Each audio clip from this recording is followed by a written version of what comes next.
নমস্কাৰ ছাত্ৰ ছাত্ৰীসকল, আজিৰ এই ভিডিঅ'টোত আমি ক্লাছ 6ৰ গণিতৰ তৃতীয় অধ্যায় তোমাৰ জ্যামিতিৰ মৌলিক ধাৰণাসমূহ বেসিক জ্যামেট্ৰিকেল আইডিয়া এইটো চেপ্টাৰৰ আমি অনুশীলনী 3 এইটো আলোচনা কৰিম।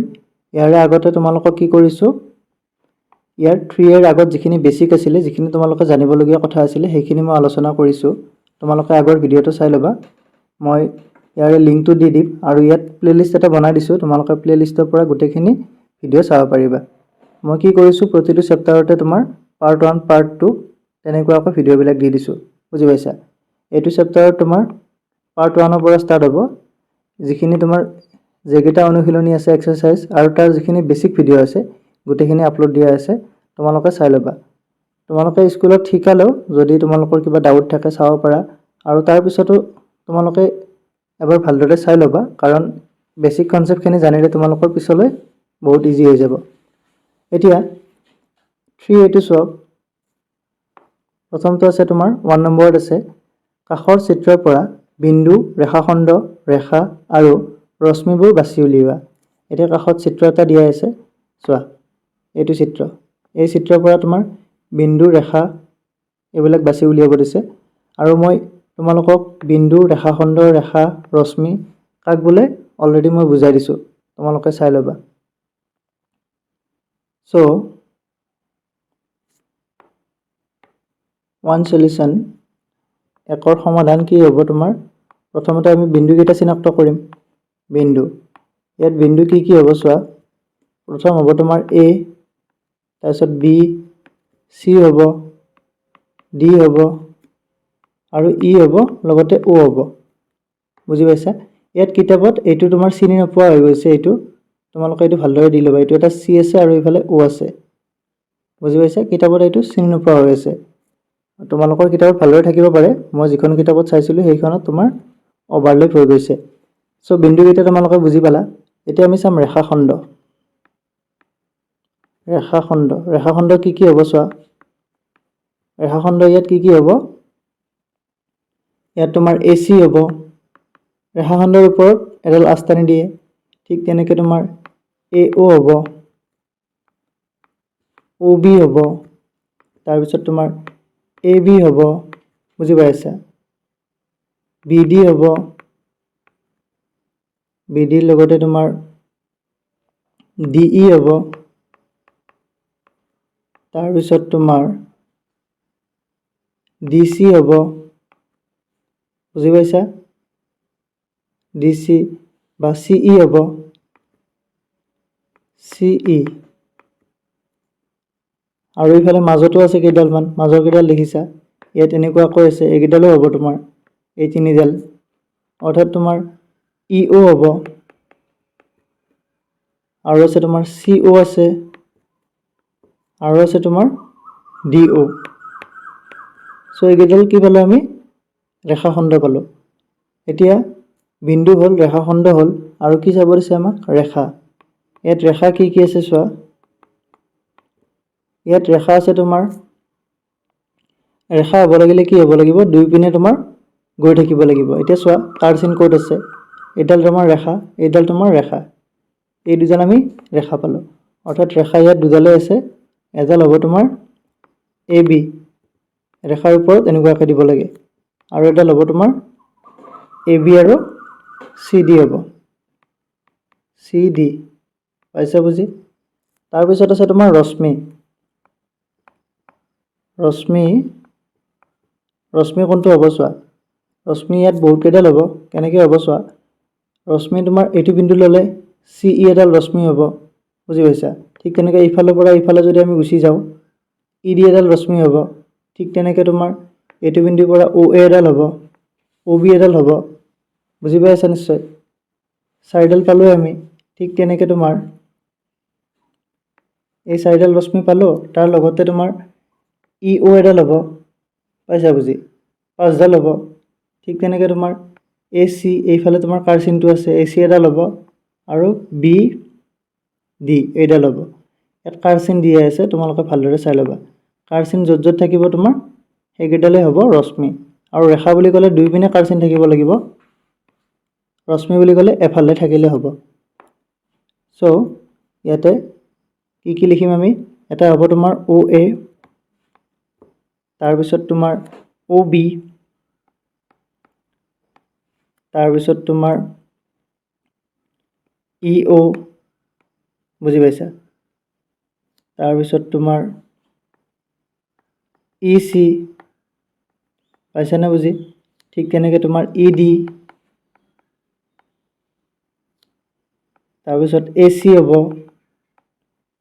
আৰু এডাল আছে তোমাৰ BD সো এইকেইটা ল'ব তোমাৰ ৰশ্মি অৰ্থাৎ আমাক এইখিনি উলিয়াব দিছিলে বিন্দু ৰেখাখণ্ড ৰেখা আৰু ৰশ্মি এইখিনি আমি এতিয়া উলিয়ালো এতিয়া আমি 2 নম্বৰটো চাওঁ 2 নম্বৰটো কি দিয়া আছে 2 নম্বৰটো তোমাৰ আগৰ নিচিনাকৈ কি দিয়া আছে চোৱা চিত্ৰ 1 ৰ পৰা ইয়াত চিত্ৰ এটা দিয়া আছে ইয়াত এইটো চিত্ৰ দিয়া আছে এইটো হ'ব চিত্ৰ 1 ইয়াৰ পৰা কি কৈছে 1 নম্বৰ দিছে এক বিন্দুগামী ৰেখাবোৰ বাছি উলিওৱা 2 নম্বৰ দিছে একেৰেখীয় বিন্দুবোৰ বাছি উলিওৱা এতিয়া আমি ৰেখা আৰু বিন্দু বাছি উলিয়াব লাগিব মই চিত্ৰটো ইয়াত দি লৈছো চোৱা তোমালোকে সো টু সলিউশন প্ৰথম আমি 1 টো কৰো 1 টো কি দিছে তোমাৰ এক বিন্দুগামী ৰেখা বুজি পাইছা সো এক বিন্দুগামী ৰেখাবোৰ হ'ল এক বিন্দুগামী ৰেখাবোৰ হ'ল কি হ'ব চোৱা এক বিন্দুগামী ৰেখা হ'ল ইয়াতে তোমালোকে দেখিছা এটা বিন্দুৰ মাজেৰে যোৱা ৰেখাবোৰ চোৱা এটো A বিন্দু এৰ মাজেৰে তোমাৰ M ডাল গৈছে আৰু L ডাল গৈছে বুজি পাইছা ঠিক তেনেকৈ B বিন্দুৰ মাজেৰে তোমাৰ M গৈছে আৰু N ডাল গৈছে ঠিক তেনেকৈ তোমাৰ C বিন্দুৰ মাজেৰে কি গৈছে M আৰু P ডাল গৈছে বুজি পাইছা ঠিক তেনেকৈ তোমাৰ এটো Y বিন্দুৰ মাজেৰে কি গৈছে L আৰু P ৰেখাডাল গৈছে পাইছা বুজি সো এইকেইডাল কি হ'ব এক বিন্দুগামী ৰেখা সো মই ডাইৰেক্টলি লিখি দিছো এক বিন্দুগামী ৰেখাবোৰ হ'ল এটা হ'ব তোমাৰ L আৰু M এক বিন্দুগামী ৰেখা তেনেকুৱাকৈ লিখি দিব পাৰা ঠিক তেনেকৈ তোমাৰ L আৰু M কি বিন্দুৰ মাজেৰে গৈছে A বিন্দুৰ মাজেৰে ঠিক তেনেকৈ তোমাৰ B বিন্দুটো চালে আমি কি পাম M আৰু N পাম M আৰু N ঠিক তেনেকৈ যদি আমি C বিন্দুটো চাওঁ C বিন্দুটো চালে আমি কি পাম M আৰু কি পাম P পাইছা বুজি ঠিক তেনেকৈ X বিন্দুটো চালে আমি কি পাম N আৰু L সো L আৰু কি হ'ব N ঠিক তেনেকৈ তোমাৰ Y বিন্দুটো চালে আমি কি পাম Y বিন্দুটো চালে আমি পাম চোৱা তোমালোকে Y বিন্দুটো চোৱা Y বিন্দুত P আৰু L আছে সো L আৰু P এইকেইটা হ'ব তোমাৰ এক বিন্দুগামী ৰেখা আমি 1 নম্বৰটো পালো এতিয়া 2 নম্বৰটো দিয়া আছে তোমাৰ একেৰেখীয় বিন্দুবোৰ বাছি উলিওৱা এতিয়া একেৰেখীয় বিন্দু মানে তোমালোকে গম পাইছা মই তোমালোকক আগতে ভালদৰে বুজাই দিছো একেৰেখীয় বিন্দু হৈছে এডাল ৰেখাত থকা বিন্দু ইয়াতে তোমালোকে দেখিছা M ৰেখাডালত A B আৰু C আছে সো এইকেইটা হ'ব তোমাৰ একেৰেখীয় বিন্দু ঠিক তেনেকৈ L ত কি আছে X আৰু Y আছে এই দুটা হ'ব তোমাৰ একেৰেখীয় বিন্দু সো একেৰেখীয় বিন্দু কি লিখিম আমি ডাইৰেক্টলি লিখিব পাৰিম একেৰেখীয় বিন্দুবোৰ হ'ল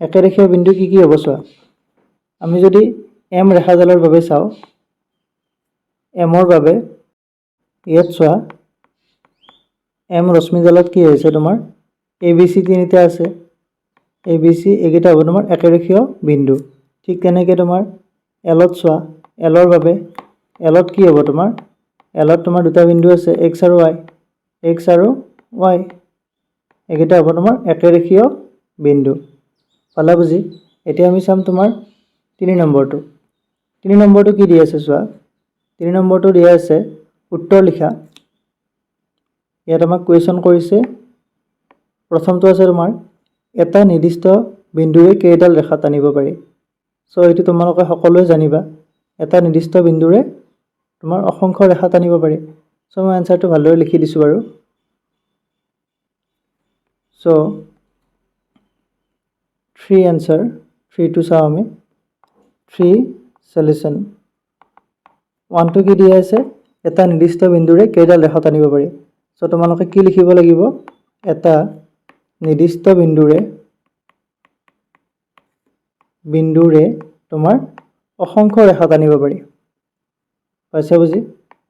অসংখ্য মানে আমি গণি শেষ কৰিব নোৱাৰোঁ। অসংখ্য ৰেখা টানিব পাৰি। তাৰপিছত 2 নম্বৰত কি দিয়া আছে চোৱা।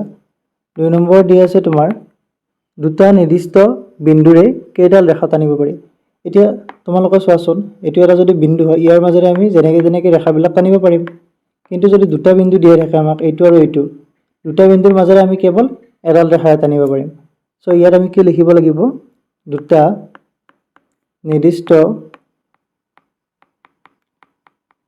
নিৰ্দিষ্ট বিন্দুৰে এডাল ৰেখা টানিব পাৰি। এডাল ৰেখা টানিব পাৰি। এইটো আমাক সুধিছিলে। আশা কৰোঁ এইখিনি তোমালোকে বুজি পালা। এতিয়া আমি চাম তোমাৰ কুৱেশ্যন নম্বৰ 4টো চাম। কুৱেশ্যন নম্বৰ 4টো চোৱা কি দিয়া আছে। কুৱেশ্যন নম্বৰ 4টো আছে তোমাৰ চিত্ৰ 2ৰ পৰা যিকোনো 5ডাল ৰেখাখণ্ড নামসহ উল্লেখ কৰা। এতিয়া ইয়াত আমাক চিত্ৰ এটা দিয়া আছে। চিত্ৰটো তোমাৰ এইটো। এই চিত্ৰটোৰ পৰা ইয়াত ৰেখাখণ্ডৰ নাম উলিয়াব দিছে 5ডাল। যিকোনো 2ডাল ৰশ্মি উল্লেখ কৰিব দিছে। 3 নম্বৰ দিছে BP ৰশ্মিৰ ওপৰত নথকা দুটা বিন্দু লিখিব দিছে। তাৰপিছত CQ ৰশ্মিত থকা দুটা বিন্দু লিখিব দিছে। তাৰপিছত AD ৰেখাখণ্ডত থকা দুটা বিন্দু লিখিব দিছে। এতিয়া 4 সলিউশ্যন। মই চিত্ৰটো চাইডতে দি লৈছোঁ। এতিয়া চোৱা 4 সলিউশ্যন। 4ৰ সমাধান। প্ৰথমতে আমি কি লিখিম? 1 নম্বৰটো চাওঁ। 1 নম্বৰটোত তোমাৰ 5ডাল ৰেখাখণ্ডৰ নাম লিখিব দিছে। চ' চিত্ৰৰ পৰা 5ডাল লিখিব দিছে ৰেখাখণ্ডৰ নাম। চ' যিকোনো 5ডাল ৰেখাখণ্ড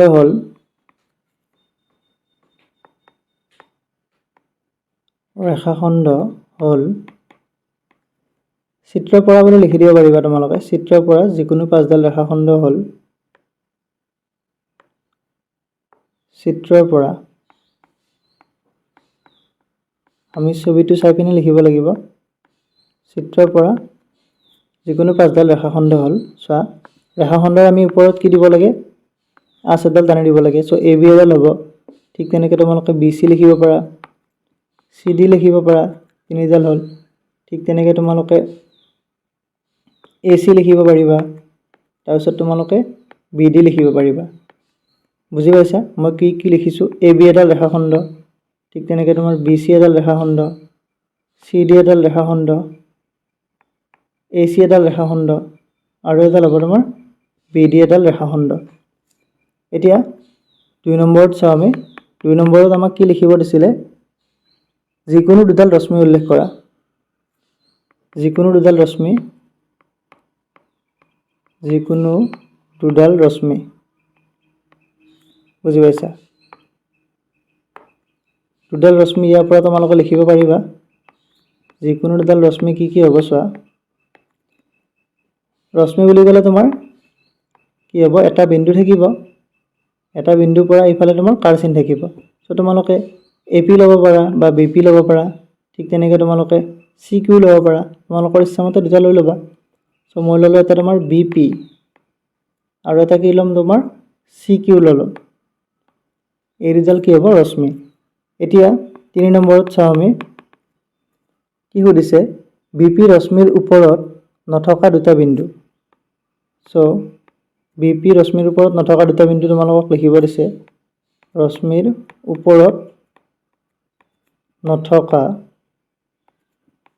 দুটা বিন্দু। দুটা বিন্দু কি হ'ব? ইয়াত চোৱা BP কোনখিনি আছিলে? ইয়াতে B আৰু P। এইডাল ৰশ্মি, এই ৰশ্মিডালত নথকা দুটা বিন্দু লিখিব দিছে। চ' তোমালোকে চি আৰু ডি লিখি দিলে হৈ যাব, যিকোনো লিখি দিলে হ'ল। চ' মই চি আৰু ডি লিখি দিলোঁ। তোমালোকে ডি কিউ লিখিব পাৰিবা, চি আৰু ডি কমা দিছোঁ, বুজি পাইছা? আৰু ইয়াতে তোমাৰ চিত্ৰৰ পৰাটো মই একেলগে ওপৰত লিখি দিম, চিত্ৰৰ পৰা। বুজি পাই আছা? এতিয়া আমি 4 নম্বৰটো চাওঁ। 4 নম্বৰত কি দিয়া আছে তোমাৰ? চি কিউ ৰশ্মিত থকা দুটা বিন্দু উল্লেখ কৰা। এতিয়া চি কিউ ৰশ্মিত থকা দুটা বিন্দু আমি উলিয়াব লাগিব। ৰশ্মিত থকা দুটা বিন্দু কি কি হ'ব চোৱা?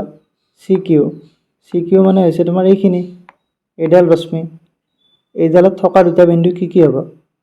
তোমালোকে লিখিব পাৰা, চি লিখিব পাৰিবা, ডি লিখিব পাৰিবা, নহ'লে ডি আৰু কিউ লিখিব পাৰিবা, যিকোনো লিখি দিয়া। মই লিখিছোঁ তোমাৰ চি আৰু ডি। এতিয়া 5 নম্বৰটো চাওঁ। 5 নম্বৰটো কি দিছে তোমাৰ? এ ডি ৰেখাখণ্ডৰ থকা দুটা বিন্দু। চ' এ ডি ৰেখাখণ্ডত থকা বিন্দু দুটা লিখি দিয়া। ৰেখাখণ্ডত থকা দুটা বিন্দু। প্ৰথমতে আমি চিত্ৰত এ ডি ৰেখাখণ্ডডাল চাব লাগিব। এ ডি বুলি ক'লে তোমাৰ এ ডি, এইটো ৰেখাখণ্ড। ইয়াত থকা দুটা বিন্দু কি কি হ'ব? ইয়াত 4টা বিন্দু আছে, এ বি চি আৰু ডি। দুটা লিখিব দিছে, মই বি আৰু চি লিখি দিওঁ, বি চি। বুজি পাইছা? চ' 4 সলিউশ্যন এইখিনি আছিলে। এতিয়া তোমাৰ 5 নম্বৰটো চাম। 5 নম্বৰটো কি দিয়া আছে তোমাৰ?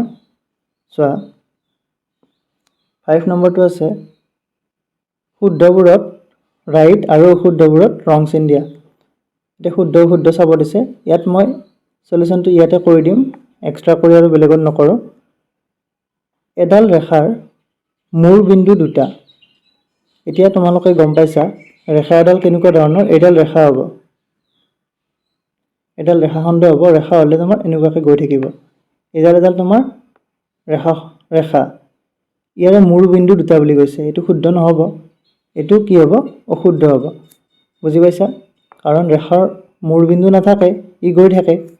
ঠিক তেনেকৈ তোমাৰ 2 নম্বৰত কি দিয়া আছে? প্ৰতিডাল ৰশ্মি একোডাল ৰেখাৰ অংশ। এতিয়া মই ইয়াতে এডাল ৰশ্মি আঁকিছোঁ, এডাল হ'ব তোমাৰ ৰশ্মি। এতিয়া ইয়াতে যদি মই এডাল ৰেখা আঁকো, এইডাল তোমাৰ ৰেখা, বুজি পাইছা? অলপ ডাঙৰকৈ আঁকি দিব পাৰিম। এইডাল তোমাৰ ৰেখা আৰু এইডাল তোমাৰ ৰশ্মি। এতিয়া আমাক কি কৈছে? প্ৰতিডাল ৰশ্মি, এডাল ৰশ্মি হয়নে নহয়? এডাল ৰশ্মি হয়। এই ৰশ্মিডাল কি কৈছে? একোডাল ৰেখাৰ অংশ বুলি কৈছে। বুজি পাইছানে? এতিয়া ৰেখা মানে হৈছে এইডাল, এই ৰেখাৰ অংশ হ'বনে? অৰ্থাৎ আমি যদি এই ৰশ্মিডালক যদি কি কৰোঁ? ৰেখাৰ পৰা কাটি ল'ব পাৰোঁ। এইডাল তোমাৰ ৰেখা, এই ৰেখাডালক যদি আমি কি কৰোঁ? দুটা ভাগত ভাগ কৰি দিওঁ, তেতিয়াহ'লে দুডাল ৰশ্মি পাই যাম। চ' এইটো কি হ'ব? শুদ্ধ হ'ব। বুজি পাইছা? এতিয়া 3 নম্বৰটো চাওঁ। এডাল ৰশ্মিৰ মূল বিন্দু এটা। এতিয়া মই এডাল ৰশ্মি চিত্ৰ আঁকি দিছোঁ, এইডাল তোমাৰ ৰশ্মি। ইয়াৰে মূল বিন্দু কেইটা? ইয়াৰে মূল বিন্দু নিশ্চয় এটাই হ'ব, এইটো এটা মূল বিন্দু।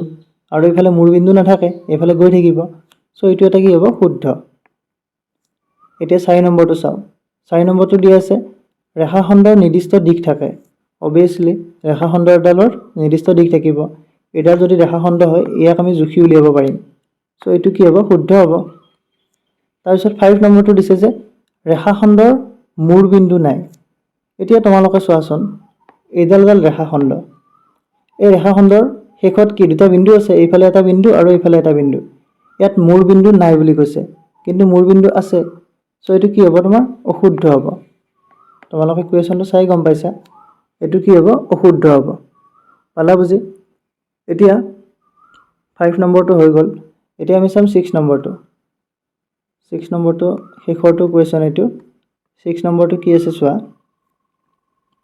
6 নম্বৰটো দিছে এটা নিৰ্দিষ্ট বিন্দুৰ মাজেৰে অংকন কৰিব পৰা ৰেখাৰ সংখ্যা হ'ব। এইটো কুৱেশ্যন আগতে দিয়া আছিলে। এটা নিৰ্দিষ্ট বিন্দু, এইটো এটা বিন্দু হ'লে ইয়াৰ মাজেৰে কিমান আমি অসংখ্য কি কৰিব পাৰোঁ? ইয়াৰ মাজেৰে অসংখ্য ৰেখা অংকন কৰিব পাৰোঁ, অগণন, বুজি পাইছা? চ' এটা নিৰ্দিষ্ট বিন্দুৰ মাজেৰে আমি অগণন ৰেখা অংকন কৰিব পাৰোঁ। সেইকাৰণে কি হ'ব, ইয়াৰ এনচাৰটো 4 হ'ব। চ' এটা নিৰ্দিষ্ট বিন্দুৰ মাজেৰে আমি অগণন ৰেখা অংকন কৰিব পাৰোঁ। আশা কৰোঁ এইখিনি ভালদৰে বুজি পালা। ইয়াৰ নেক্সট আমি কি কৰিম, তোমাৰ অনুশীলনী 3Bৰ আগৰ যিখিনি বেছিক আছে সেইখিনি আলোচনা কৰিম। 3A এইখিনি আছিলে। ইয়াত যদি কিবা ডাউট থাকে তোমালোকে কমেণ্ট কৰি জনাবা। আশা কৰোঁ ভিডিঅ'টো চাই ভালদৰে বুজি পাইছা। যদি ভিডিঅ'টো ভাল লাগিছে like, comment, share and subscribe কৰি দিবা। Thank you. Thanks for ৱাটছিং।